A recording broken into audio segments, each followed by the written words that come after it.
if you're looking to get into about 2 or 3 investment properties without a whole bunch of money, this is the video for you. Hey guys, Marvin here with the Council Real Estate Group. We're going to be talking about a topic that I often get asked. I get this question all the time. How do I buy multiple properties? How do I start investing? I don't have a lot of money. I heard you need 20% down, 25% down, all this cash that I need to put down. In this video, I'm going to be addressing that. Now, I just want to fully disclose everything. I'm not an accountant. I'm not a loan officer. I'm not in lending. It's just things that I've done before with clients and friends and family that have experienced this in this way. But you definitely need to huddle up with an accountant. You can definitely comment, reach out to me. I'll definitely give you my views and ideas for sure. But here it goes. So you can buy a multifamily property, let's say a 3-family house or a 2-family house with a 3rd floor unit.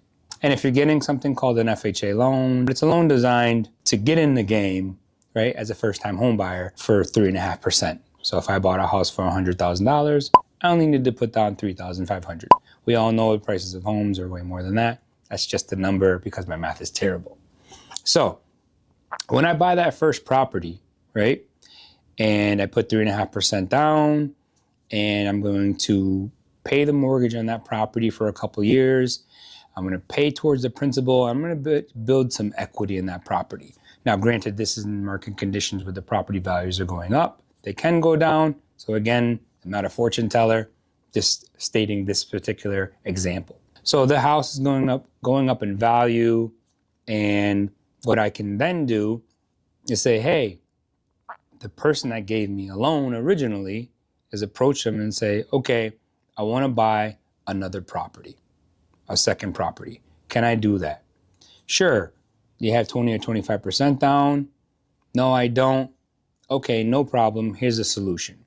You can go from a 2-family with a 3rd floor unit to a smaller 2-family and move there as an owner occupant, right? So the first property you're in as an owner occupant, so you have to live in one of the units. You can refinance. What the bank will do is refinance that first loan out of the FHA loan and turn it into a conventional loan. Now, FHA states, unless you're moving more than 100 miles away, but if you're moving in the immediate area, FHA states you only can have 1 FHA loan at a time. You can have 10 conventional loans at the same time, but you only can have 1 FHA loan at the same time. That doesn't mean you can't use them multiple times, but you only can have 1 at a time. So if I refinance my first property, because I'm going to have a good equity position, right? Refinance that property, then it frees up the FHA loan to buy the second property, right? Now I'm going to buy a smaller 2-family, right? And the reason why I'm buying a smaller 2-family is because it's justifiable, right? The bank is not going to give you a loan moving from a single family, like if you got an FHA loan for a single family, and then I want to buy a 3-family house. You can't refinance that, turn that in conventional, free up the FHA loan and buy a 3-family house. It's not justifiable. Maybe in some emergency or medical emergency or family emergency where you can justify it, cool. But for the most part, that's not justifiable because who in their right mind is going to move as an owner occupant from a single family house to a 3-family house? So we start the other way around. 2-family house with a 3rd floor attic, let's say, and then we go to a 2-family house. So I'm going to refinance the current 2-family house with 3rd floor attic into a conventional loan.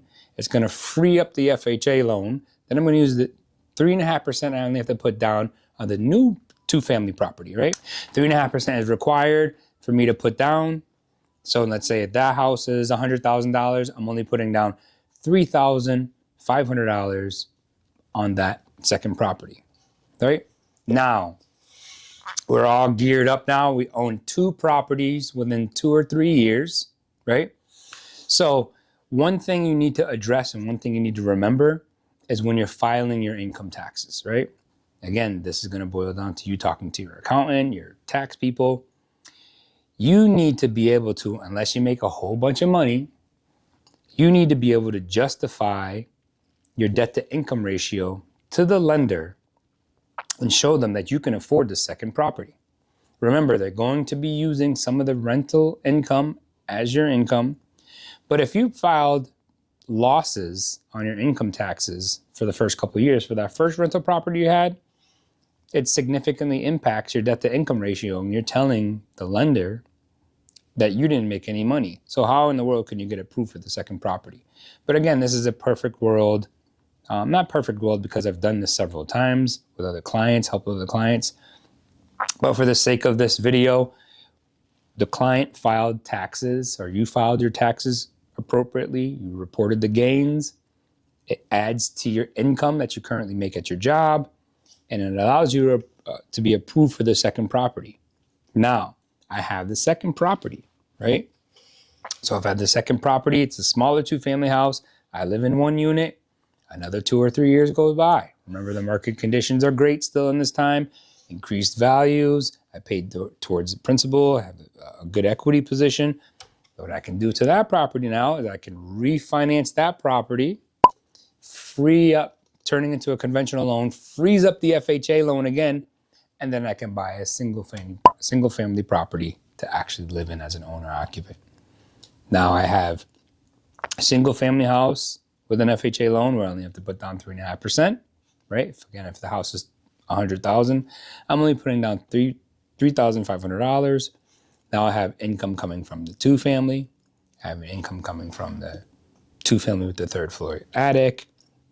So now I just built a little bit of wealth in those 5 to 7 years, right? Now, I often tell a lot of people, if you're looking to get really creative and you're looking for a whole bunch of properties, you have to really think about the plan and the strategy. Because if I want to get 100 properties, and we'll talk about this in a different video, in separate videos, you have to really, really, really start moving quickly. But if you really set out a plan and say, hey, in my lifetime, I only want to accumulate 3 properties. First thing is, what's the rush, right? You don't need to rush if you're only looking to accumulate 3 properties. If you're 25 years old, 27 years old, and you're going to live to your 70, you don't have to super rush. Markets will change, prices will increase. So yeah, you have me there. But if the goal is, let's say between 5 and 7 years, this is a highly, highly recommended plan where you don't need a whole bunch of money. Again, you can talk to any financial advisor, definitely talk to your accountant about this plan and the strategy. But remember, you're also going to implement affordability inside this plan. How much is this property income producing? How much do I net from that after all my expenses? You're doing the same for the second property. And prayerfully and hopefully, that's all, you're netting a good amount to pay for your single family house where you're living and owning these assets for free, and maybe even earning some extra income. Thank you guys for watching. Please like, comment, share. I really don't know about algorithms and how that works, but I do know that the more you share things and the more you like and the more you comment, it just pings other people and it helps get this information out to everybody. So thank you for watching, and I gotta go. Peace.